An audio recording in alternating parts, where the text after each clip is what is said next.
ওসমান হাদির project ভয়াবহভাবে fail করার কারণে তারেক রহমান অবশেষে বাংলাদেশে আসতে পারলেন না। প্রিয় দর্শক, আপনারা অনেকেই ইতিমধ্যে জানেন যে শেষ মুহূর্তে তারেক রহমানকে আটকানোর জন্য ওসমান হাদির মৃত্যুকে কেন্দ্র করে সরকারের তখ্তে তাওস উল্টে দেওয়ার একটা বিশাল পরিকল্পনা গত 18 ডিসেম্বর নেওয়া হয়েছিল। যেভাবে পরিকল্পনা করা হয়েছিল, যদি পরিকল্পনাটি সফল হয়ে যেত তাহলে আজকে তারেক রহমান বাংলাদেশে পৌঁছানোর কোনো কথাই ছিল না এবং বাংলাদেশ একটা তথাকথিত বিপ্লবী সরকারের অধীনে একেবারে কি বলা যায় আনলিমিটেড সময়ের জন্য হয়তো ডক্টর মোহাম্মদ ইউনূস বা ইউনূসের কিছু সাঙ্গপাঙ্গ সহ বাকি কিছু নতুন সাঙ্গপাঙ্গ নিয়ে তারা দীর্ঘদিন ধরে আমাদের কাঁধে জগদ্দল পাথরের মতো বসে থাকতেন। কিন্তু ভাগ্য ভালো, বিভিন্ন কারণে তারেক রহমানের লাক ভালো এবং আমাদের জাতি হিসাবে আমাদের আলাদাভাবে লাক ভালো যে এই প্রজেক্টে সফল হয় নাই। আপনারা ইতিমধ্যে অনেকেই এই ষড়যন্ত্রের কথাটা জেনে গিয়েছেন, যারা জানেন না তাদের জন্য আমি একটু সংক্ষিপ্ত এটা বলতে চাই। কিন্তু বলার আগে বলতে হবে যে পাল্টা এক ধরনের চাপ তৈরি হয়েছে এবং এই চাপে প্রথম যে উইকেটটা পড়ে গেছে সেটা হচ্ছে একসময় বিএনপি বলে পরিচিত সাবেক আইজিপি, বিএনপির ভিতরের গুপ্ত দলের গুপ্ত শাখা। আপনারা জানেন গুপ্ত দল কোনটা, গুপ্ত বললে বুঝবেন, সেই সুপ্ত দলের নাম আমি নিতে চাচ্ছি না। তাদের যে লোকটা ছিল খোদা বক্স চৌধুরী, মানে ওই খেলার ধারাবাহিক ভাষ্যকার খোদা বক্স চৌধুরী না, এটা হচ্ছে সাবেক আইজিপি, 21শে আগস্ট গ্রেনেড হামলা মামলার অন্যতম আসামি, জজ মিয়া নাটক যার সৃষ্টি, সেই খোদা বক্স চৌধুরীর উইকেট পতনের মাধ্যমে শুরু হয়েছে। প্রতিমন্ত্রী পদমর্যাদায় তিনি প্রধান উপদেষ্টার সাথে ছিলেন, তিনি পদত্যাগ করেছেন, পদত্যাগ করতে বাধ্য হয়েছেন। কেউ তো আর শখ করে ক্ষমতা থেকে যাইতে চায় না, সেটা মানে ডক্টর ইউনূসের মতো লোক গালি খেয়েও বসে আছে চেয়ারে। বাট এতে বোঝা যাচ্ছে যে এই যে 18ই ডিসেম্বরের যে ষড়যন্ত্রটা করা হয়েছিল, একটা বিপ্লবী সরকার গঠন করা হবে পরের দিন, এবং যেই কারণে ঢাকায় প্রায় লক্ষাধিক লোককে নিয়ে আসা হয়েছিল জানাজার নামে, সেটা সাকসেসফুল হয় নাই। আপনাদের অনেকেরই হয়তো জিনিসটা নিয়ে একটু কোয়েশ্চেন আছে, একটু বিস্তারিত জানতে চান, তাদের জন্য একটু সংক্ষেপে জিনিসটা পরিষ্কার করি। ওসমান হাদি যখন মারা যান তার আগে তিনি যখন আহত অবস্থায় ছিলেন দেশের ভিতরে এবং সিঙ্গাপুরে চিকিৎসায় ছিলেন, তখন এই প্রস্তুতিটা নেওয়া হয় এবং যার কারণে ওসমান হাদির নামে একটা বিশাল হাইপ তৈরি করে সোশ্যাল মিডিয়া ক্যাম্পেইন শো তৈরি করা হয়। কেমন আমি আপনি সকলেই জানি যে ওসমান হাদিকে যদি আপনি বিবেচনা করেন যে তার মৃত্যু অবশ্যই একটা শোকাবহ ঘটনা, একটা প্রতিবাদ করার ঘটনা, ক্ষুব্ধ হওয়ার ঘটনা, কিন্তু তিনি এমন কেউ ছিলেন না যার মৃত্যুতে একেবারে একটা মানে উথাল পাতাল হয়ে যাবে, দেশ উলট পালট হয়ে যাবে, সেই পর্যায়ে কিছু ছিলেন না।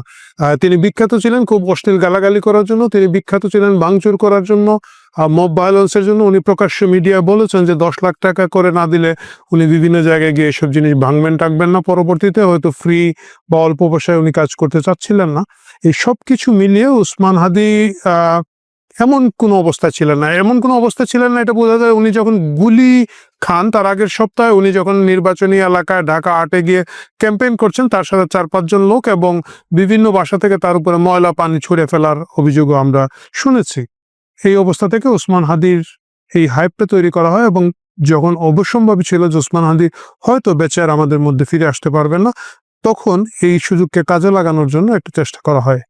এই চেষ্টার মূল উদ্যোগ হিসাবে দেখবেন আপনি 18 তারিখ ওসমান হাদির মৃত্যুর পরে পরে হঠাৎ করে কিছু লোক গিয়ে প্রথম আলো এবং ডেইলি স্টারে হামলা করে। প্রথম আলো এবং ডেইলি স্টারে হামলা করার মূল কারণটা ছিল যে এটা হচ্ছে ডক্টর ইউনূসের হৃদয়ের যে কিছু জায়গা আছে, একেবারে খুব মানে নাজুক জায়গা, যেটাকে এবং যাদের সাথে ধরেন আন্তর্জাতিক বিভিন্ন মহলের যোগাযোগ আছে, আমি যোগাযোগই বললাম, আপনারা ইঙ্গিত বুঝে নিয়েন। এইটাকে রক্ষা করার জন্য সরকার আসবেই, মানে এই সরকার কিন্তু অন্য কোথাও আসবে না, মানে 32 নম্বর ডেইলি একবার করে ভাঙে ওইখানে গিয়ে, বা এই ধরনের আরো অনেক জিনিস ভাঙা হয়। সাবেক প্রধান বিচারপতির গলা জুতার মালা দেওয়া হচ্ছে, মুক্তিযোদ্ধা মারা হচ্ছে, নারী নির্যাতন হচ্ছে, এইটা হচ্ছে ওইটা হচ্ছে, কোনো কিছুতে রিয়াকশন নেবে না। কিন্তু ডক্টর ইউনূস অবশ্যই তার পিআরের লোকজনকে রক্ষা করার জন্য চেষ্টা করবেন, এবং সেটা হবে প্রথম আলো এবং ডেইলি স্টার। যার কারণে ডেইলি স্টার এবং প্রথম আলোর উপরে গিয়ে হামলা হয়, এবং হামলাটা যদি বিভৎস হয় এটা সব ধরনের চেষ্টা করা হয়, এবং সেই চেষ্টার অংশ হিসেবে ডেইলি স্টারের ভিতরে সাংবাদিক এবং অন্যান্য কর্মীদেরকে রেখে সেখানে আগুন ধরিয়ে দেওয়া হয়, যাতে আগুনে পড়ে কিছু লোক মারা যায় এখানে। আপনারা নুরুল কবিরের বক্তব্য থেকে দেখবেন উনি যখন প্রথমে সরকারের ডক্টর ইউনূস সহ অন্যান্য উপদেষ্টাদের সাথে যোগাযোগ করছেন, প্রথমে কিন্তু তারা খুবই উদ্যোগী ছিলেন এটা এই হামলা থামানোর জন্য, কিন্তু পরে তারা জিনিসটা ইগনোর করেন এবং হামলাটা হতে দেন। কেন হামলাটা হতে দেন এটা বুঝতে হবে আপনাদেরকে। ওই দিনই জুলকারনাইন শাহের, যাকে আপনারা অনেকে চিনেন সাংবাদিক হিসাবে, যিনি মূলত সাবেক সেনা কর্মকর্তা এবং ডিজিএফআই এর সব ধরনের unofficial press release, unofficial source তার মাধ্যমে ডিস্ট্রিবিউট হয়, আমরা সকলেই জানি। এই কারণে উনি একজন ভালো অনুসন্ধানী সাংবাদিক, কারণ যেহেতু ডিজিএফআই এর কাছে বাংলাদেশের সকল লোকের সকল ধরনের তথ্য থাকে, সেই তথ্যগুলো থেকে উনি বাছাই করে কিছু কিছু তথ্য দেন, যেটা আসলে জনসাধারণের জন্য অনেক ক্ষেত্রে কাজে লাগে। এবং তখন জুলকারনাইন শাহীন প্রথমে জিনিসটা ঘোষণা দিয়ে দেন যে 18 তারিখ সরকার পরিবর্তনের জন্য হাদির জানাজাকে কেন্দ্র করে ঢাকায় একটা বিরাট গ্যাদারিং করা হবে। ওই সময় গোয়েন্দা সংস্থাগুলো এটাকে ডিবাং করতে পারে, এটার তথ্য উদ্ঘাটন করতে পারে, এবং এই কারণে প্রথম আলো এবং ডেইলি স্টারের উপরে হামলাটা তারা বাধা দেয় নাই। কেন দেয় নাই? আপনারা যদি দেখেন, অতিরিক্ত police commissioner S N. Nazrul Islam পরবর্তীতে বলেছেন যে পুলিশ এখানে অ্যাকশন নিতে যায় নাই, কারণ অ্যাকশন নিলে লোক মারা যেত এবং পুলিশের উপরে হামলা হতো। মানে অ্যাজ ইট ইজ, যে ঘটনাটা জুলাইতে ঘটনা করা হয়েছিল, বারবার ঘুঘু তুমি খেয়ে যাও ধান, সেই একই ধান আরেকবার খাওয়ানোর চেষ্টা চলছিল। প্রথম আলো এবং ডেইলি স্টারের কে রক্ষা করার জন্য পুলিশ এখানে হালকা আক্রমণ করলে, আমার ব্যক্তিগত ধারণা এখানে হয়তো কিছু স্নাইপারও ছিল, যারা হয়তো কারণ বাজারের ওই ভবনের পাশে উঁচু ভবনগুলোতে বসেছিল এবং ফটাফট করে আরো কিছু লোকজন মেরে ফেলতো। মেরে ফেললে পরের দিন জানাজাতে একটা সিরিয়াস রিয়াকশন হতো, এবং সেই জানাজা তৈরি করার জন্য এই পরিমাণ লোক, প্রায় গুগল ম্যাপ দিয়ে অনেকে দেখেছেন যে 60,000 থেকে 1 লক্ষ 1.5 লক্ষ লোক, কেউ কেউ আরো অনেক বেশি বলছেন, বাট ওই স্পেসের মধ্যে হয়তো সর্বোচ্চ 1 থেকে 1.5 লাখ লোক জড়ো করা হয়। এই 1 থেকে 1.5 লাখ লোকের মধ্যে সাধারণ মানুষ, আমার আপনার মতো মানুষ, আবেগী মানুষও অনেকে আছেন, কিন্তু একটা স্পেসিফিক ধ্বংসাত্মক লোকজনকে সেখানে রাখা হয়েছিল। এবং এদের অনেককে হয়তো ওই সিগন্যাল দেওয়া হয়নি, যার কারণে দেখবেন যে নামাজের পরে তারা দৌড়ে সংসদ ভবন দখলে চলে গিয়েছিল। পরে যখন টের পেয়েছে যে প্ল্যান কাজ করছে না, তারা ফেরত এসেছে বা আর্মি তাদেরকে ফেরত আনতে পেরেছে। নিযুত মানুষের ভিড়ে জনসমুদ্র ওসমান হাদির জানাজা। এরই মধ্যে একটি অংশ দৌড়ে যায় সংসদ ভবনের দিকে। নিরাপত্তা ব্যবস্থা ভেদ করে তারা ঢুকে পড়তে চেষ্টা করেন সংসদ, কিন্তু এর মাধ্যমে একটা ইসলামী বিপ্লবী সরকার গঠনের পরিকল্পনা ছিল। একই কারণে হাদির কবরের স্থান করা হয়েছিল শাহবাগে, কাজী নজরুল ইসলামের কবরের পাশে, যে হাদির লাশ এখানে নিয়ে আসা হবে, শাহবাগের গ্যাদারিংটা রাখা হবে, সংসদ ভবন দখল করা হবে। এজ ইট ইজ, এই পরিকল্পনাটা এর আগেও কিন্তু আমরা দেখেছি 2013 সালে শাপলা চত্বরে করা হয়েছিল। শাপলা চত্বরে একইভাবে বিকাল 5টার ভিতরে জনসভা শেষ করে হেফাজতের নেতাকর্মীদের চলে যাওয়ার কথা, তাদেরকে সিগন্যাল দেওয়া হয়েছিল তোমরা বসে থাকো, এবং গভীর রাতে আওয়ামী লীগ টের পায় এই বসে থাকার পিছনের মূল মেসেজটা হচ্ছে পরের দিন সকালে গিয়ে সচিবালয় দখল করবে। যে জিনিসটা 5ই আগস্ট 2024 হয়েছিল, গণভবন দখলের জন্য হাজার হাজার মানুষ মার্চ করেছিল, যাদেরকে থামানো যায় নাই, ঠেকানো সম্ভব ছিল না, কারণ কত গুলি করবে। একই জিনিস হেফাজতকে দিয়ে 10 বছর আগে করার পরিকল্পনা ছিল, 11 বছর আগে করার পরিকল্পনা ছিল।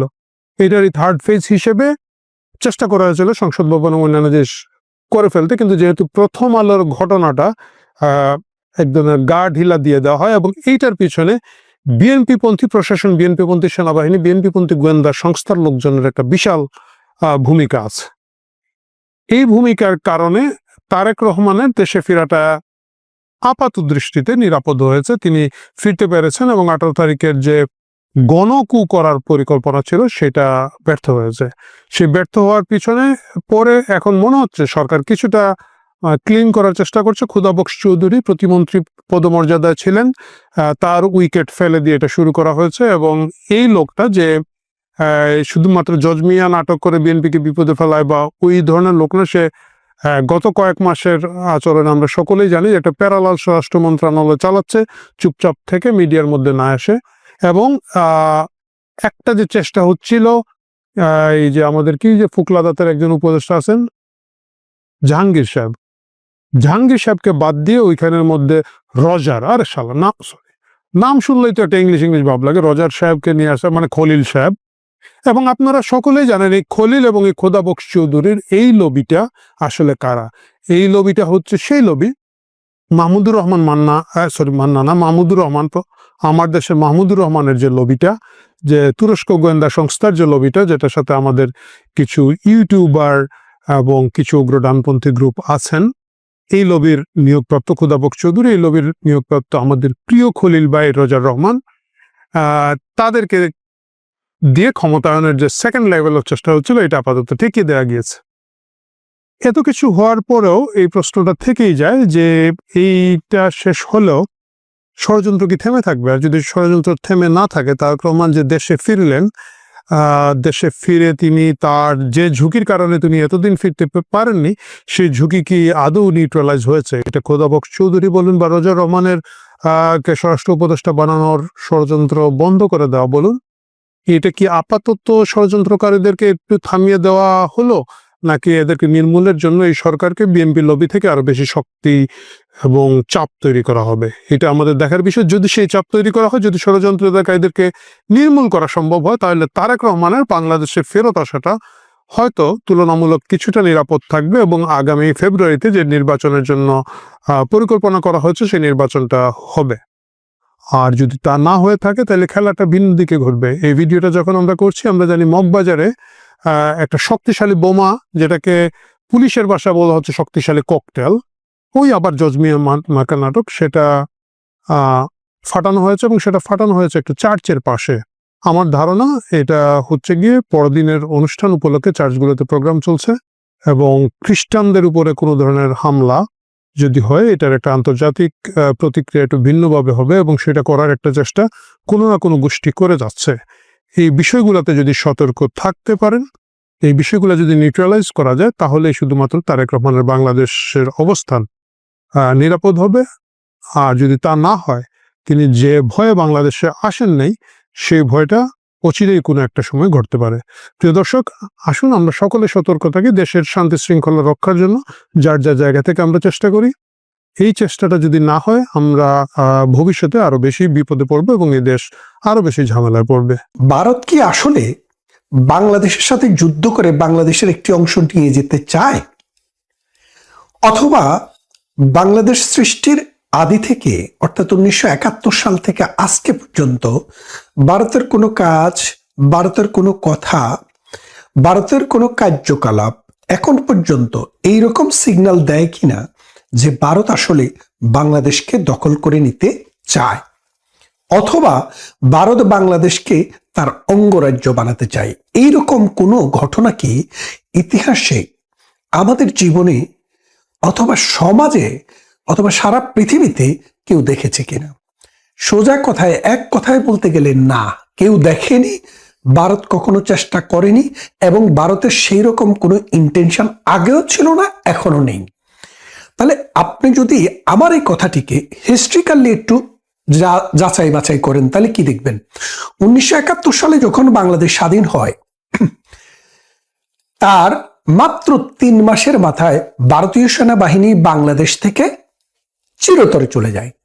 অথচ দেখেন, জাপান যখন পরাজিত হয়, জার্মানি যখন পরাজিত হয়, তখন ব্রিটিশ সৈন্য, আমেরিকান সৈন্য সেখানে মিনিমাম 50 বছরের জন্য রিজার্ভ থাকবে বলে চুক্তি হয়। তারপরেও পৃথিবীর যতগুলো দেশ ব্রিটিশ আমেরিকার বিরুদ্ধে অর্থাৎ অ্যালায়েন্ড ফোর্সেসের বিরুদ্ধে যুদ্ধ করেছে, তাদের সমস্ত দেশে আমেরিকার সেনাবাহিনী এখনো উপস্থিত। এর কারণটা কি? কারণ হচ্ছে আমেরিকা মনে করে পরাজিত শক্তির উপরে আমাদের একটা অধিকার আছে। কিন্তু ভারত তার পেটের ভিতরে একটি দেশ, বাংলাদেশের জন্ম হলো, যেই দেশের জন্ম দেওয়ার জন্য নিজের ভূখণ্ড দিলেন, অন্ন দিলেন, অস্ত্র দিলেন, বাসস্থান দিলেন এবং ট্রেনিং দিয়ে তাদেরকে যুদ্ধ করার ব্যবস্থা করে দিলেন। তার যুদ্ধের অস্ত্রে কামান না হলে পৃথিবীর নানা দেশ থেকে ডিপ্লোম্যাটিক হইতে সেই অস্ত্র এনে দিলেন। সর্বশেষ নিজের ভূখণ্ডের ঝুঁকি নিয়ে রাশিয়ার সাথে চুক্তি করে, মৈত্রী চুক্তি করে ডিসেম্বর মাসে এসে বাংলাদেশের সৈনিকদের সাথে, মুক্তিযোদ্ধাদের সাথে কাঁধে কাঁধ মিলিয়ে যুদ্ধ করে পাকিস্তানি বাহিনীকে পরাজিত করলেন। তারপরও বাংলাদেশের ভূমির উপরে পাকিস্তান বাহিনীর বিরুদ্ধে যুদ্ধ করার কারণে তারা কোনো রকমের কোনো কিছুই চাপিয়ে দিলেন না। মাত্র 3 বছরের মাথায়, 4 বছরের মাথায় বঙ্গবন্ধু শেখ মুজিবুর রহমানকে হত্যা করা হয়।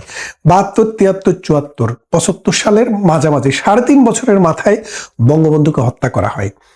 বঙ্গবন্ধুকে হত্যা করার পরও ভারতের কোনো শক্তি, ভারতের কোনো সরকার, ভারতের কোনো সেনাবাহিনী বাংলাদেশের কোনো সীমান্তে বা কোথাও একটি গুলিও চালায়নি।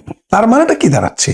যে বাংলাদেশে যেই সব মুনাফেকেরা আপনাদেরকে, এই হাদিদের মতো বর্বর অসভ্যদেরকে তৈরি করে মানুষের বিরুদ্ধে একটা ভারত বিরোধী মানসিকতা তৈরি করিয়েছে, এর মূল কারণটা হচ্ছে একটা মিথ্যা, একটা ষড়যন্ত্র, একটা সততা। ভারত কোনোদিন আমাদের ভূখণ্ড ব্যবহার করা দরকার নেই, তার বিশাল দেশ।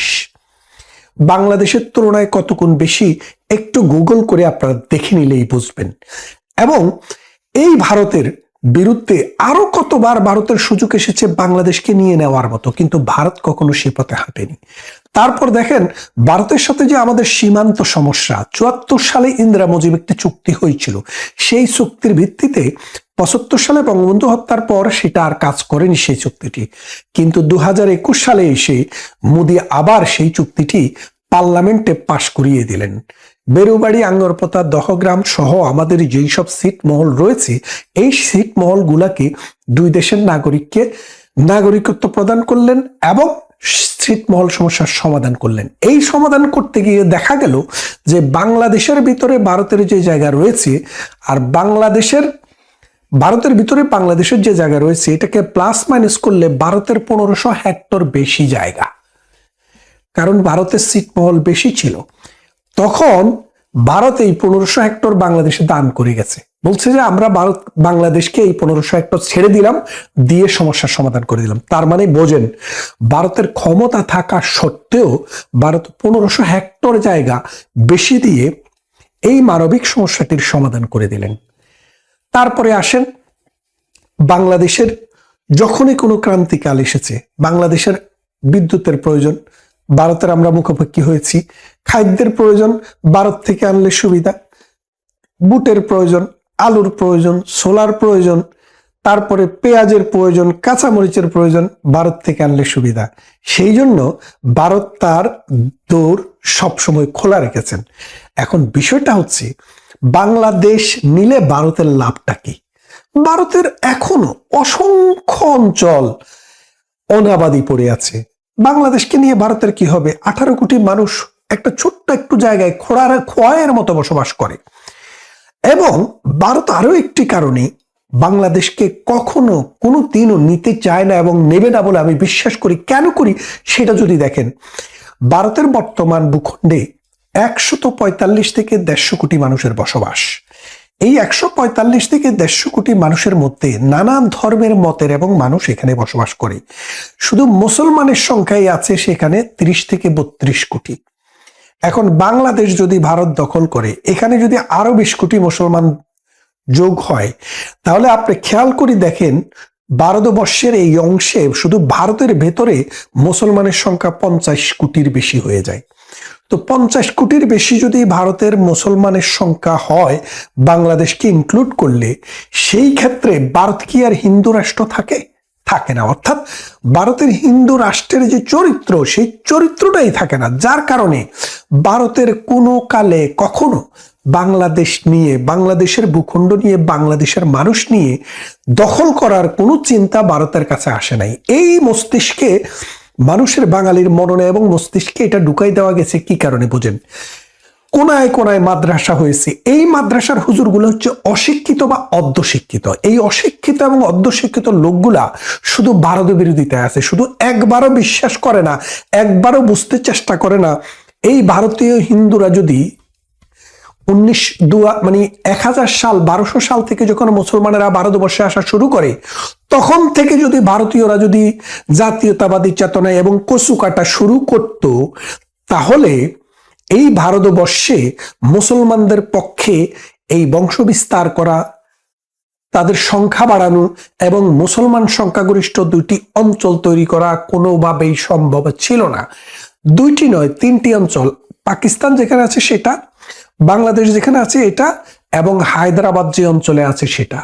এই ৩টি মুসলিম সংখ্যাগরিষ্ঠ অঞ্চল, এইগুলা তৈরি হয়েছে কিভাবে? ভারতের মানুষ সহনশীল ছিল, বিশেষ করে হিন্দু ধর্ম, জৈন ধর্ম এবং বৌদ্ধ ধর্মের মানুষরা অসম এই অসম্ভব সরলতা উদারতা এই ভারতবর্ষে দেখিয়েছে। দেখানোর ফলে মুসলমানেরা আস্তে আস্তে বংশ বিস্তার করে আজকে 3টি রাষ্ট্র হয়েছে। অথচ মুসলমানরা ইতিহাসের এই শিক্ষাটি গ্রহণ করে না। রবীন্দ্রনাথ ঠাকুর বলেছিলেন তার সভ্যতার সংকট প্রবন্ধে, কালান্তর প্রবন্ধে, যে পৃথিবীতে যখন একটা জাতি আরেকটা জাতিকে দখল করে তখন যোগ হয়, আর মুসলমানেরা যখন ভারতবর্ষ যখন দখল করেছে তখন বিয়োগ হয়েছে। কিভাবে বিয়োগ হয়েছে? একটা জাতি 2 ভাগ হয়ে মুসলমান হিন্দু 2 ভাগ বিভক্ত হয়ে গেছে। এই বিভক্ত হওয়ার ফলে 3টি রাষ্ট্র হয়েছে, কিন্তু তারপরেও এই 3টি রাষ্ট্রের ভিতরে সহ অবস্থান করে শান্তিতে অবস্থানের কোনো চেষ্টা কোনোদিন করে নাই। মুসলমান মুসলমানের দেশ, হিন্দু হিন্দুর দেশ, কিন্তু তারপরেও এই মোল্লারা সব সময় হিন্দুর বিরুদ্ধে জিহাদ ঘোষণা করে। কেন কেন করবা? পৃথিবীতে তো খ্রিস্টান আছে, তাদের বিরুদ্ধে জিহাদ ঘোষণা করো, বৌদ্ধ আছে, চীনের বিরুদ্ধে যুদ্ধ ঘোষণা করো, করবে না। কারণ দুর্বল হলে সেখানে চেপে ধরতে চায়। কিন্তু ভারত কি আসলে দুর্বল দেশ? ভারত এখন আর দুর্বল দেশ না, পৃথিবীর 4র্থ বৃহত্তম সেনাবাহিনীর দেশ, এবং আপনি যদি সামরিক ক্ষমতায় সক্ষমতায় বোঝেন এটা 4র্থ নম্বরে আছে, অর্থনীতিতেও 3 থেকে 4 নম্বরে আছে, জনসংখ্যায় 1 নম্বরে আছে। ভারতের সাথে এখন পাল্লা দেওয়া কোনোভাবেই বাংলাদেশ অথবা পাকিস্তান কারো পক্ষেই সম্ভব না। এবং আরেকটি বিষয় দেখেন, পৃথিবীতে যে আপনি বলেন সমতা সমতা, জাতিসংঘ কি সমতার ভিত্তিতে? জাতিসংঘে 193টা রাষ্ট্র আছে। এই 193টা রাষ্ট্রের মধ্যে যদি ব্রিটেন, ফ্রান্স, চায়না, রাশিয়া আর আমেরিকা, এই 5টি দেশ বাদ দিলে আরো 188টি দেশ আছে। এই 188 দেশ একসাথে ভোট দিলেও জাতিসংঘে তারপরেও আপনি কোনো একটা দেশের বিরুদ্ধে যুদ্ধ করতে পারবেন না যদি এই 5টি দেশের একটিও যদি ব্যাটো দেয়। কারণটা কি? কারণ এই 5টি দেশকে সুপ্রিমেসি দেওয়া হয়েছে। সেই সুপ্রিমেসি যদি থাকবে তাহলে সমতা কোথায়? জাতিসংঘ কিসের সমতার উপরে ভিত্তি? মোল্লারা এটা বোঝার বুদ্ধি তাদের নেই। পাওয়ার ব্যাটো মানে আমেরিকার ভোটের ওজন আর বাংলাদেশের ভোটের ওজন, ইন্ডিয়ার ভোটের ওজন, পাকিস্তানের ভোটের ওজন এক না, কোনো কালে ছিল না। এটা বুঝতে হবে। এবং আরো একটা জিনিস বুঝতে হবে যে দেখেন, বাংলাদেশকে যদি আজকে ইন্ডিয়া নিতে চায় 2 দিন মাত্র সময়ের ভিতরে ইন্ডিয়া নিতে পারবে। কারণ টেকনিক্যালি বাংলাদেশের 3 দিক থেকে যদি ঘিরে ধরে, বাংলাদেশ বাহিনী যাবেটা কোথায়? পাকিস্তান বাহিনী পারে না, তাহলে বাংলাদেশ বাহিনী পারবে কোত্থেকে? বুঝতে হবে আজকে আমরা যে আস্ফালন করছি, হাদির মতো জঙ্গিরা যে আস্ফালন আপনাদের মধ্যে ছড়িয়ে দিতে চেয়েছে, এই আস্ফালন থেকে যদি আপনারা বেরিয়ে না আসেন, এই সোনার বাংলাটি লন্ডভন্ড হয়ে যাবে। ভারতের কোনো ঠেকা লাগে নাই আপনাদেরকে নিতে, কারণ আপনারা অন্যে বস্ত্রে বাসস্থানে নিজেদের মাথা নিজেরা খাবেন আর 20 বছর পরে। কারণ প্রতিদিন ভূমি সংকুচিত হচ্ছে, মানুষের সংখ্যা বাড়ছে। পৃথিবীর নানা দেশ এই মৌলবাদ, এই সন্ত্রাসবাদের কারণে বাংলাদেশকে নিষিদ্ধ ঘোষণা করছে। আমেরিকায় যান, ট্রাম্প পারলে মুসলমান বললে আজকেই বের করে দেয়। ব্রিটেনে আসেন, পারলে আজকেই পিঠে বের করে দেয়। অস্ট্রেলিয়াতে যান, পারলে আজকেই বের করে দেয়। ইউরোপের কোথাও মুসলমানের এখন আর সুনাম নেই, অথচ শান্তির ধর্ম আমরা হোল করি। কিন্তু আমাদের মাদ্রাসায় যারা যায়, আমাদের মাদ্রাসা যারা পড়ায়, তারা শুধু জঙ্গিবাদ, মৌলবাদ, সন্ত্রাসবাদ এবং অশান্তির বীজ বপন করে। এই অশান্ত ছেলেরা ঢাকা বিশ্ববিদ্যালয়ে এসে এই বিশ্ববিদ্যালয়টিকে উন্নততর একটি মাদ্রাসা করে এখন এটা এই বিশ্ববিদ্যালয় থেকেও চড়ানো হচ্ছে।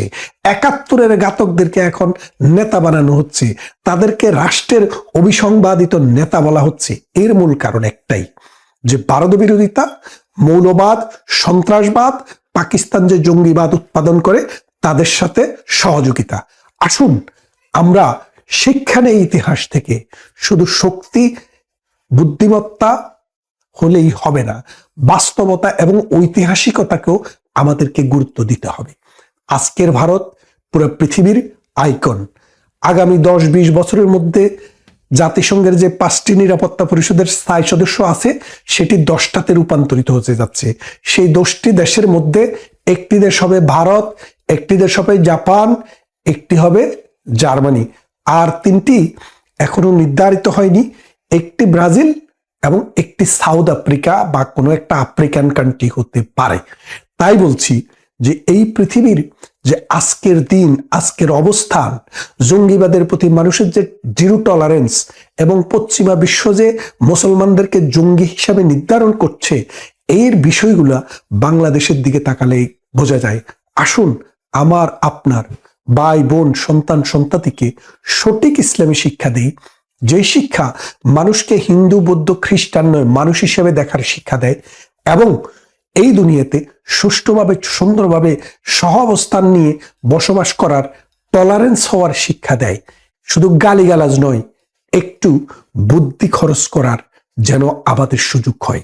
আসুন ভারতের সাথে শত্রুতা নয়, বন্ধুত্বের ভিত্তিতে আমাদের এই বর্ধিষ্ণু জনগোষ্ঠীর বাংলাদেশকে সামনের দিকে এগিয়ে নিয়ে যাওয়ার জন্য সকলে একসাথে কাজ করি। বন্ধুত্ব, শত্রুতা নয়।